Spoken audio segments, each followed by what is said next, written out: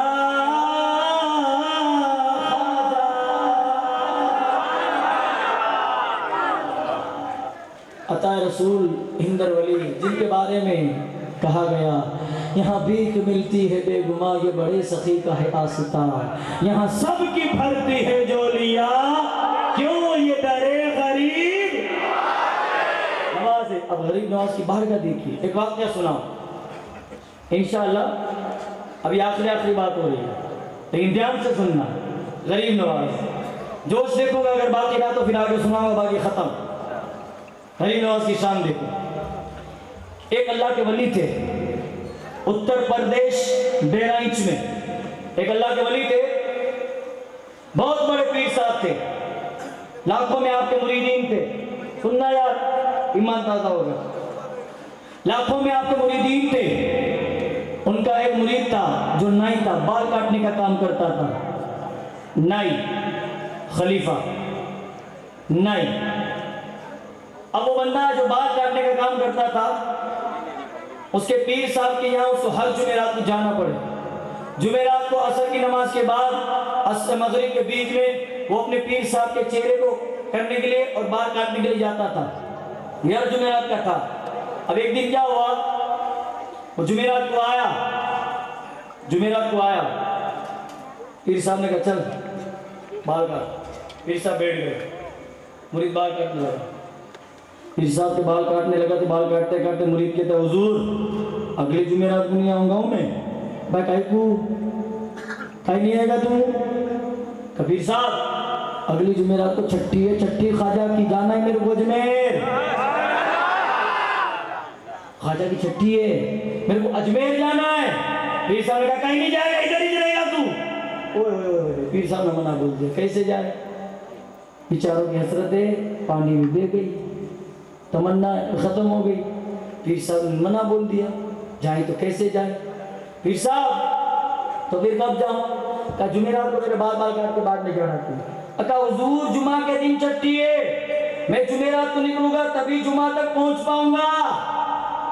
پیر صاحب نے کہا تو مت جا، میں کہا تو اتنے جلدی کرتے تو مت جا، اگلی چھٹی میں چلا جانا۔ اب وہ تھا سچا عاشق، وہ تھا سچا غریب نواز کا پیروکار۔ سچا عاشق ہو، سچا عاشق سمجھتے نا، وہاں کے مجاوروں کے پیچھے چلا جائے ویسا نہیں، سچا عاشق بے غریب نواز کو جو پسند ہے وہی کرے، وہ عاشق تھا وہ۔ ماشاءاللہ آپ ہوشیار لوگ ہو، کہتے ہیں عقل مند را اشارہ کافی است، عقل مند کو ایک ہی اشارہ کافی ہے، سمجھ جاتے ہیں آپ، ہوشیار ہو یار، جام نگر کی آواز بہت ہوشیار ہے ماشاءاللہ۔ سنیں،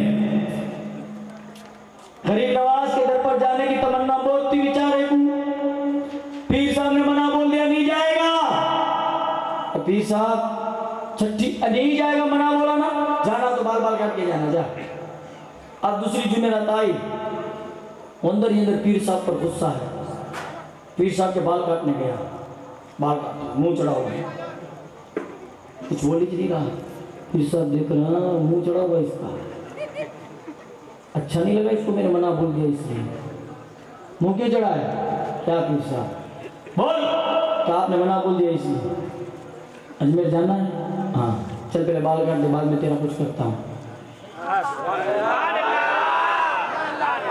ہاں سمجھ کے سنو، سننے کے بعد مت سمجھو، سمجھو پھر سنو۔ ماشاءاللہ پیر صاحب چل بال کاٹ لے اس نے۔ پیر صاحب نے کہا جان در سے کاپی اور ایک قلم لے کے آ، وہ ایک کاغذ اور قلم لے کے آیا، پیر صاحب نے کچھ لکھا اس کو سمیٹ دیا، لے ہاتھ میں پکڑ، اس نے مٹھی میں رکھا تھا، مٹھی باندھ۔ پیر صاحب نے اس کو بائیں ہاتھ میں وہ مٹھی بنائی اور کہا لا دائیں ہاتھ، بال کٹ گئے، اجمیر جانا ہے؟ ہاں لے یہ چٹھی ہاتھ میں پکڑ، جی استاد، جی پیر صاحب، بائیں ہاتھ میں چٹھی، دائیں ہاتھ میں پیر کا ہاتھ،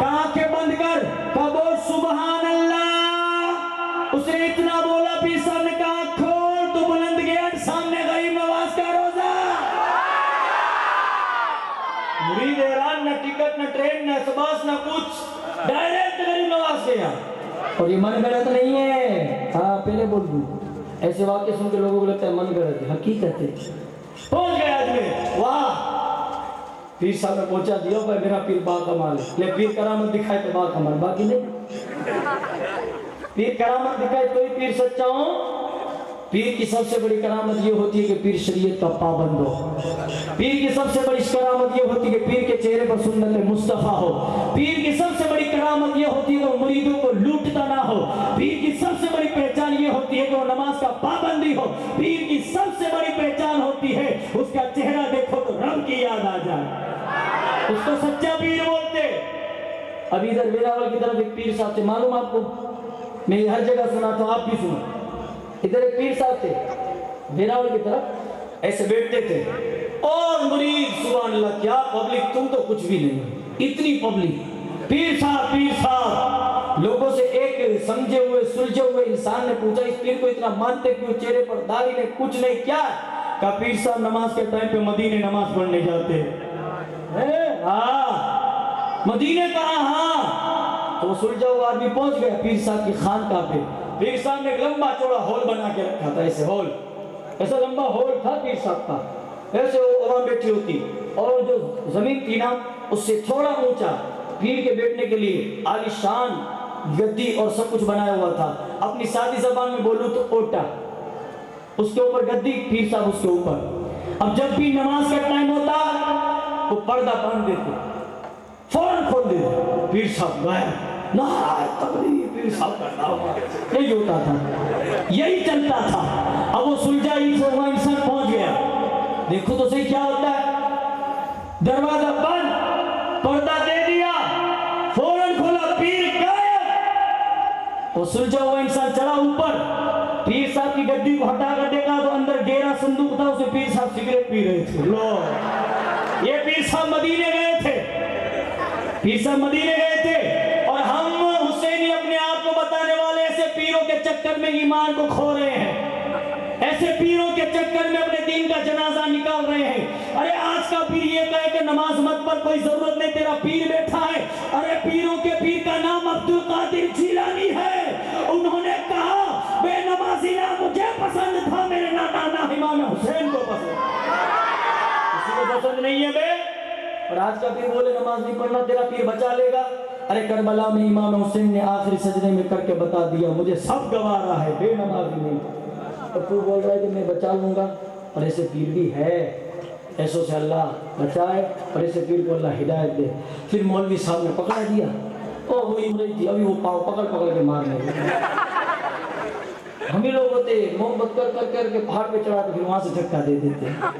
نہیں یار مانو، آپ تھوڑا مانو، پیروں کو مانو، پیر کی عزت کرو. پیر بہت بڑے مرتبے کے مالک ہوتے ہیں، لیکن ایسے پیر بنا کے اپنے ایمان کے جنازے کو مت نکالو. پیر ایسا بناؤ جس کا چہرہ دیکھو تو رب یاد آ جائے. پیر ایسا بناؤ جس کا فیض دیکھو نا تو خدا یاد آ جائے. سمجھ میں آئی بات؟ بہت بات آگے نکل جائے گی.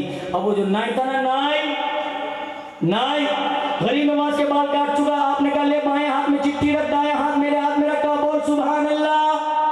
اس نے بولا سبحان اللہ، آنکھیں کھولی، گنبد غریب نواز سامنے آ گیا. خود سے چھٹی منائے، سب کچھ کر لیا، جیب میں 1 روپیہ نہیں. اب گھر جانے کا ٹائم ہو گیا، گھر جانے کا سمے آ گیا.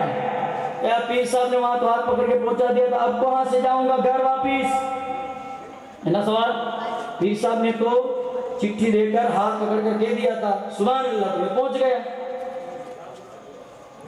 اب واپس اپنے گھر کیسے جاؤں؟ وہ اسی کشمکش میں تھا کہ کوئی بزرگ آئے، کوئی بزرگ آئے، چہرہ نورانی تھا، چہرہ نورانی تھا. اور یار ایک بات یاد رکھو، غریب نواز کا در وہ در ہے جہاں سے کبھی کوئی خالی نہیں آتا. میرے امام احمد رضا نے فرمایا ہندوستان میں کچھ جگہ ایسی ہے جہاں پر دعا مانگو تو دعائیں رد نہیں ہوتی. ان میں سے ایک غریب نواز کا روزہ ہے، ان میں سے ایک غریب نواز کا مزار پاک ہے، ان کا دیار پاک ہے. وہاں پر بھی کوئی جاتا تو خالی ہاتھ نہیں آتا۔ اور یار ہم کو ہندوستان میں غریب نواز نے بسایا ہے، دنیا والے ہمیں لاکھ یہ کہتے رہیں کہ تم ہمارے نہیں، ارے عطا رسول۔ دیکھو ایک بات یاد رکھو، میں نے پہلی تقریر میں بتایا تھا، جس خمیر سے انسان بنتا ہے پھر اسی جگہ پر وہ دفن ہوتا ہے، تو غریب نواز کا خمیر ہندوستان میں بنا تھا، اس لیے غریب نواز ہندوستان میں سو رہے ہیں۔ تو ہم کو بسانے والا ایرا گیرا نتو گیرا نہیں ہے، جس نے اونٹوں کو ایک بار کہہ دیا تھا کہ بیٹھے رہیں گے، اسے کوئی نہیں اٹھا سکا تھا، اب اسی سرکار نے ہم کو بسایا ہے، ہم کو بھی کوئی اٹھا نہیں سکے گا، گھبرانے کی ضرورت نہیں ہے۔ مسلمان ہندوستان کا پہلے سے وفادار ہے، یہ تو دنیا والے تمہیں بتانا بھول گئے۔ یاد کرو شہید اشفاق اللہ کو، جس کو پھانسی دی جا رہی تھی، اس سے کہا گیا اے شہید اشفاق اللہ بتا تیری تمنا کیا ہے، تیری آرزو کیا ہے؟ تو اس شہید نے نہ اپنے بچوں کو دیکھنے کا بولا، نہ اپنے گھر والوں کو دیکھنے کا بولا۔ وہ شہید جو پھانسی کے پھندے پر لٹکنے والا ہے، آخری تمنا کیا کہتا ہے؟ کہتا ہے کچھ نہیں آرزو، بس آرزو ہے اتنی، کچھ نہیں ہے آرزو، بس آرزو ہے اتنی، کوئی ذرا سی رکھ دے خاک وطن کفن میں۔ ارے مرنے والا ہندوستان کا مسلمان اپنے ساتھ کچھ اور نہیں، ہندوستان کی مٹی لے کے مرتا ہے۔ نعرے تکبیر، نعرے رسالت، خواجہ کا ہندوستان، جشن یاد کربلا۔ کوئی ہم سے یہ نہ کہے وفاداری کیا ہے، الحمدللہ ہم مرتے بھی ہیں نا تو قبر کے اندر 3 مرتبہ مٹی ڈالتے ہیں، منہا خلقناکم وفیہا نعیدکم ومنہا نخرجکم تارۃ اخری۔ ارے ہندوستان کا مسلمان اپنے سینے پر ہندوستان کی مٹی لے کے سوتا ہے، ہندوستان کی مٹی لے کر سوتا ہے۔ اور یار ہندوستان کے لیے جس نے اپنی جانیں قربان کی وہ کوئی اور نہیں تھے، یار جن کا نام آپ تاریخوں میں پڑھ سکتے ہیں، بہادر شاہ ظفر۔ ان کے 2 ننھے بچوں کو جب انگریزوں نے شہید کر دیا، اس کے بعد ان کو تانا مارنے لگے، دمدمے میں دم نہیں اب خیر مانگو جان کی، دمدمے میں دم نہیں اب خیر مانگو جان کی۔ اے ظفر ٹھنڈی پڑ گئی شمشیر ہندوستان کی، تو اس کو منہ تیڑ جواب دینے والا وہ شاہ ظفر کہتے ہیں غازیوں میں جب تلک باقی رہے گی بو ایمان کی، تخت لندن تک چلے گی تیغ ہندوستان کی۔ ارے تو ہمیں قتل بھی کر دے، ہمارے خون کے ایک ایک قطرے سے اگر محبت دکھے گی تو واحد ہند پاکی نظر آئے گی۔ اور کبھی ہم مچل کے کہتے ہیں دلی راجستھان سارا ہندوستان تمہارا یا دلی راجستھان تمہارا یا خواجہ یا خواجہ، سارا ہندوستان تمہارا یا خواجہ، دلی راجستھان تمہارا یا خواجہ یا خواجہ، سارا ہندوستان تمہارا یا خواجہ۔ ہند میں 90 لاکھ تو کلمہ پڑھوایا، ہند میں 90 لاکھ تو کلمہ پڑھوایا میرے خواجہ، ہند میں 90 لاکھ تو کلمہ پڑھوایا، ہند میں 90 لاکھ تو کلمہ پڑھوایا۔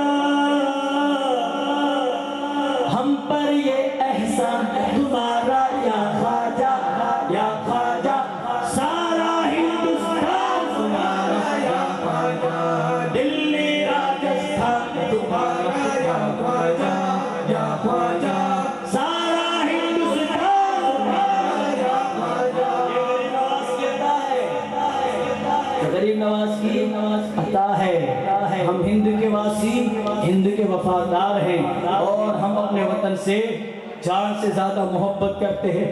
تو امام حسین کے صدقے، کیونکہ امام حسین نے کربلا سے پہلے اگر کہیں جانا پسند کیا تو ہندوستان کی طرف جانا پسند کیا، اس لیے ہمارے میں محبت حسین زیادہ ہے، اس لیے محبت حسین زیادہ ہے، اور یہ کم کبھی نہیں ہوگی انشاءاللہ۔ سنیں بات بہت آگے نکل جائے گی، بہت آگے نکل جائے گی۔ بات کیا کر رہا تھا پیر صاحب، اب وہ جو جوان تھا پریشان ہے، کریں تو کیا کریں، کہاں جائیں، کس کے پاس جائیں؟ پیر صاحب نے تو ہاتھ پکڑ کر دائیں ہاتھ میں چٹھی ڈال کے کہہ دیا تھا جا بول سبحان اللہ بولا تو آ گیا اجمیر۔ اب گھر کہیں گھر کا رستہ کیسے دیکھوں؟ پریشان تھا بیچارہ، کرے تو کیا کرے؟ پھر کیا ہوا دوستو معلوم؟ اس کو کوئی بزرگ ملے، اس کو کوئی بزرگ ملے، وہ بزرگ اس کے پاس آئے کہ گھر جانا ہے؟ کہاں؟ ہاں۔ کہ لے یہ چٹھی ہاتھ میں پکڑ۔ سمجھ رہے آپ؟ سن رہے ہیں آپ لوگ؟ ہاں، اسی محبت میں سنیے گا۔ اس بزرگ نے کہا لا اپنا بایاں ہاتھ، اس نے کہا لیجئے، چٹھی رکھی، مٹھی بنا لے، بنا لی۔ جانا ہے گھر کہاں؟ تو کہا لا دایاں ہاتھ اپنا۔ اب وہ غریب نواز کے روزے کے بعد اسی بزرگ کو ہاتھ دے رہا ہے، وہ کہتا پتہ نہیں بزرگ کو ہاتھ لگا تو ایسا لگ رہا تھا جیسے ٹھنڈی ٹھنڈی برف پر ہاتھ رکھا ہو۔ اس بزرگ کو ہاتھ لگانے کے بعد اس بزرگ نے بھی کہا آنکھ بند کر، میں نے آنکھ بند کی، انہوں نے کہا بول سبحان اللہ، میں نے کہا سبحان اللہ، اتنا کہا نا تو میں اپنے اجمیر سے غائب ہو کر پیر صاحب کے خانقاہ میں پہنچ گیا، پیر صاحب کے پاس۔ پیر صاحب نے کہا ہو گئے تیری چھٹی؟ ہو گئی؟ جی پیر صاحب ہو گئی۔ بہت چلا رہا تھا۔ پیر صاحب ایک سوال ہے کہ کیا؟ وہ اس بزرگ نے بھی چٹھی دکھا، لا لا لا جلدی دکھا۔ پیر صاحب نے چٹھی بڑی مسکرائے، کوئی بات نہیں۔ کہ کیا ہوا؟ حضور میں اجمیر پہنچا، میں نے سلام پڑھا، یہ کیا وہ کیا، دعا کی، نماز پڑھی، سب کے بارے مغفرت کی دعا کی۔ پھر میں جب پریشان تھا کہ اب کیسے پہنچوں تو ایک بزرگ آئے، آنے کے بعد مجھے بولا لا تو تیری چٹھی جس کو تیرے پیر نے دی تھی۔ پھر انہوں نے وہ چٹھی پڑھی، کچھ مسکرائے، پھر انہوں نے کچھ لکھا، پھر انہوں نے چٹھی یہ دی۔ کہا دیکھ لیا پیر صاحب بتاؤ نا کیا لکھا تھا؟ پیر صاحب بولو نا کیا لکھا تھا؟ تو بولے گا نہیں کسی کو، کہا کسی کو نہیں، بتاؤ نا کیا لکھا تھا؟ کہ تو یہ جانتا ہے کہ کیا؟ کتنی مرتبہ اجمیر گیا؟ بہت مرتبہ۔ بھائی صاحب چھٹی میری خالی نہیں جاتی، جب بھی چھٹی آتی ٹائم ملتا پہنچ جاتا ہوں۔ کہ غریب نواز سے کبھی ملا؟ کہ نہیں، کبھی جو تیرا ہاتھ پکڑ کر یہاں پہنچایا نا وہ ام الخیر ام الورا ماہ نور کے بیٹے غریب نواز تھے۔ کیا پیر صاحب بات بولتے؟ پہلے بولنا چاہیے، قدم پکڑ لیتا۔ تو جس طرح میں نے پہنچا اس طرح پہنچانے والا وہاں کا کوئی غلام ہوگا کیا بے؟ وہ غریب نواز تھے۔ کبھی سوچو اتنے حسین، اتنے ٹھنڈے ہاتھ، اتنے خوبصورت، وہ پیر صاحب ہوتے کہا ہاں۔ پیر صاحب بتاؤ نا چٹھی میں کیا لکھا انہوں نے؟ آپ نے کیا لکھا؟ بیٹھ۔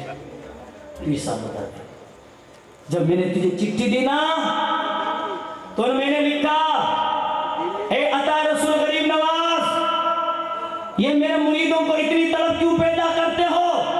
یہ سنبھلے سنبھلتا نہیں ہے، یہ لکھا۔ پھر تجھے وہاں بھیجا، کہا پھر پیر صاحب میں تو وہاں چلا گیا، وہاں سے عطا رسول نے بھی کچھ لکھا۔ کیا لکھا؟ کہا غریب نواز نے لکھا۔ تو اے پیر صاحب مجھے شاباشی دینی چاہیے کہ نہیں؟ کہا تجھ سے ایک نہیں سنبھلتا، میں ہندوستان کو سنبھال کے بیٹھا ہوں۔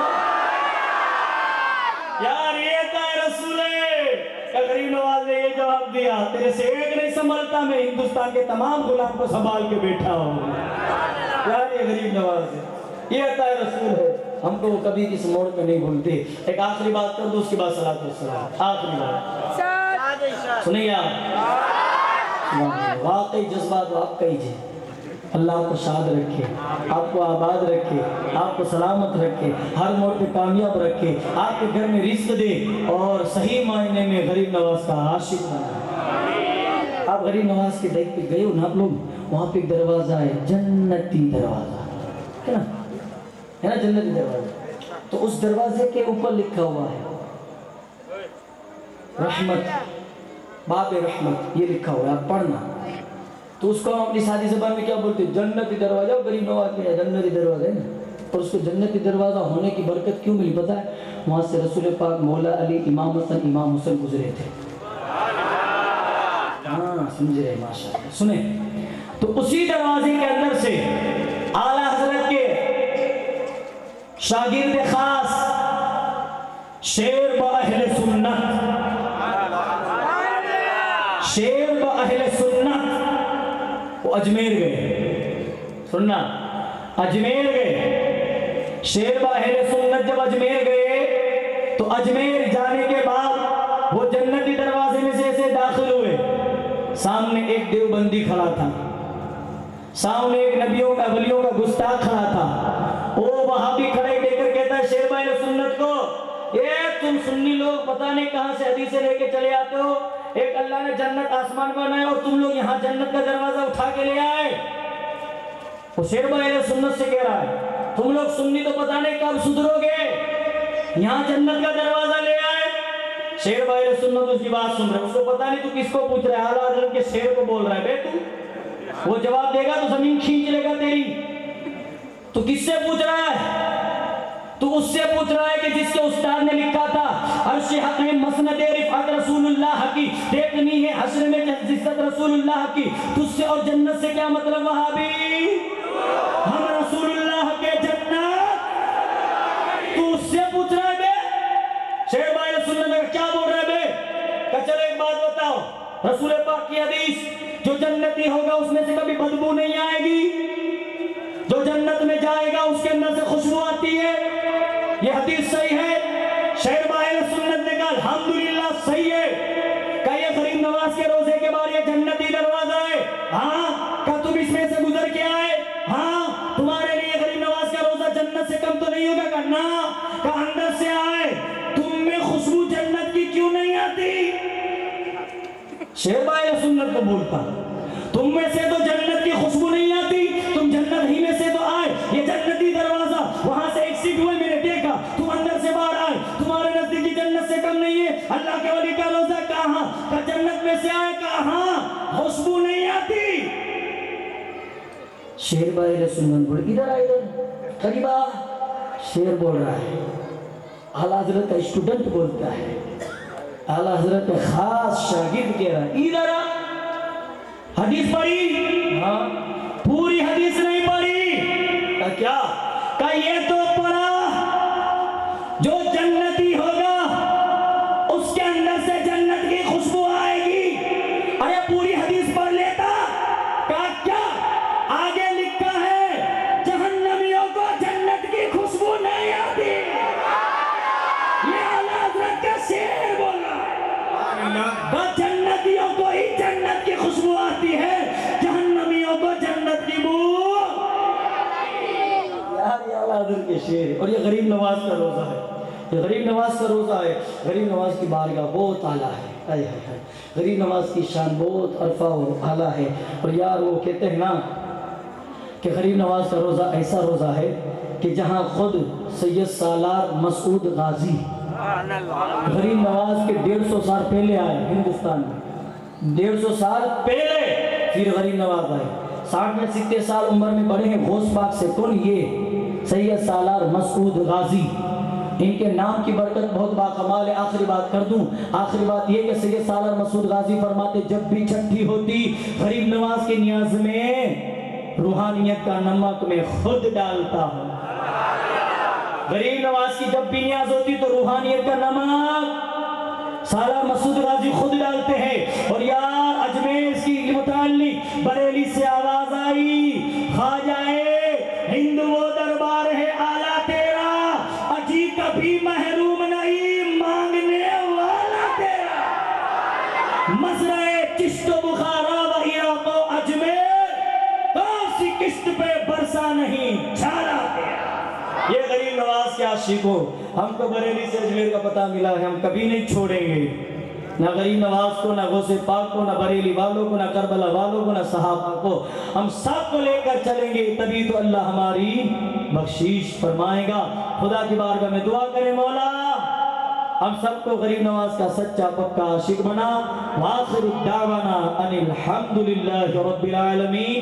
آئے صلاۃ والسلام کے لیے کھڑے ہو جائیں. یا حسین ابن علی کہتے ہیں یہ سارے غلام, سب غلام آپ کو سلام. یا حسین, یا حسین ابن علی کہتے ہیں یہ سارے غلام, سب غلام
وسلم اللهم ربنا آتنا في الدنيا حسنة وفي الآخرة حسنة وقنا عذاب النار وقنا عذاب الحشر وقنا عذاب الدين وقنا عذاب الدار الہ العالمین مالک ملک پروردگار کارساز بندہ نواز میرے کریم اے رب الجلال اے خالق کائنات مالک دو جہاں مولا جو کچھ بھی ذکر اذکار ہوا صلاۃ و سلام پیش کیے گئے میرے مولا تیری بارگاہ میں خراج عقیدت کی نیت کے ساتھ جو کچھ بھی کہا گیا میرے مولا اپنی بارگاہ میں قبول و مقبول عطا فرما اور پروردگار عالم میرے مولا سرکار امام حسن مجتبی سرکار عطا رسول غریب نواز ان دونوں اہل بیت کے لہلہات گلستان کے دونوں پھول کے صدقے تجھ سے دعا کرتے ہیں مالک ہم سب کی حاضری کو ہم سب کا سننا سنانا مقبول عطا فرما اے پروردگار خالق کائنات مالک دو جہاں مولا